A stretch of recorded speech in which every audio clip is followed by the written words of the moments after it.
Hello everyone, I hope you enjoyed part 2. In part 2 of the locked room, Mark hears banging coming from the attic and discovers that the door to the locked room is open.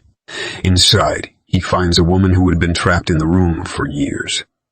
After a struggle, Mark locks her back in the room and calls the police. Months later, the woman appears and asks for Mark's help in finding the key to unlock the curse of the locked room. Despite his fear, Mark agrees to help and they set off towards the cursed house together. Now, the locked room part 3. As they approached the house, Mark felt his heart rate increase, and his palms became slick with sweat. He couldn't believe he was going back to the place that had haunted him for so long. The woman seemed to sense his fear and placed a reassuring hand on his shoulder. "It's going to be okay," she said softly. "We'll get through this together." Mark took a deep breath and followed her into the house.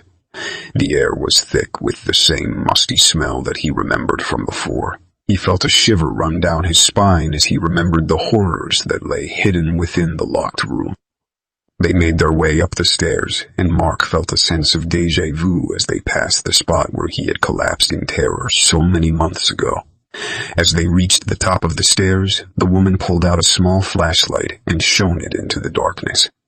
"Here we are," she said, gesturing towards the locked door at the end of the hallway. Mark's heart skipped a beat as he saw the door. It looked even more ominous than he remembered, and he couldn't shake the feeling that something terrible was waiting for them on the other side. The woman pulled out a set of lockpicks and got to work on the lock. Mark watched her with a mix of fascination and dread, his mind racing with memories of what lay beyond the door. Finally, with a satisfying click, the lock opened. The woman turned to Mark and handed him the key. "It's up to you now," she said. Mark took the key with trembling hands and approached the door. He inserted the key and slowly turned it, the sound of the tumblers clicking echoing loudly in the silence. With a creak, the door opened, revealing the darkness beyond. Mark hesitated for a moment, his heart racing. But he knew he had to face his fears head-on. With a deep breath, he stepped into the darkness. As Mark stepped into the darkness, he was immediately engulfed by a wave of fear and dread. He could feel the weight of the curse pressing down on him, threatening to overwhelm him. But he pushed on, determined to face whatever lay ahead. As his eyes adjusted to the darkness, he could make out the faint outline of objects in the room. A chair, a table, a rusted old lamp. He moved towards the table and felt around until his fingers closed around a small object.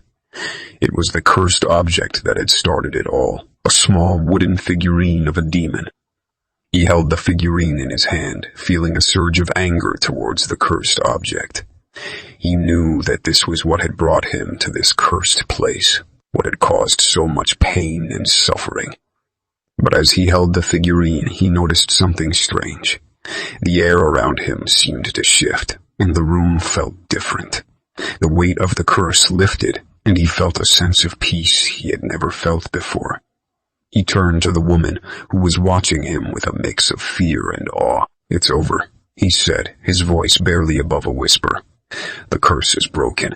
The woman nodded, tears streaming down her face. "Thank you," she said. "You saved me." Mark smiled, feeling a sense of relief and closure he had never felt before. Together, they made their way out of the locked room and out of the cursed house, leaving behind the horrors of the past and stepping into a brighter future. As they walked away, Mark felt a sense of gratitude towards the woman who had helped him face his fears and break the curse. He knew that he would never forget the journey they had taken together, and the sense of freedom and peace that had come with it.